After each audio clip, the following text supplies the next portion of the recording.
করব ভূমি পুনরুদ্ধার, রুখব মরুময়তা, অর্জন করতে হবে মোদের খরা সহনশীলতা। এই প্রতিপাদ্য নিয়ে সারা দেশে পালিত হচ্ছে বিশ্ব পরিবেশ দিবস। সকালে লক্ষ্মীপুরে র্যালি, চিত্রাঙ্কন প্রতিযোগিতা ও আলোচনা সভার আয়োজন করে জেলা প্রশাসন ও পরিবেশ অধিদপ্তর।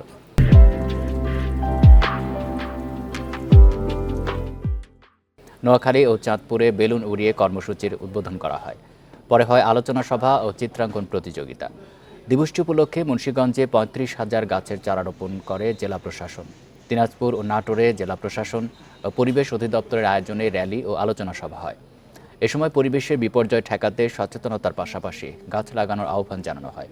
এছাড়া একই ধরনের কর্মসূচি পালিত হয়েছে গাজীপুর, ফরিদপুর, গোপালগঞ্জ, নড়াইল সহ বিভিন্ন জেলায়।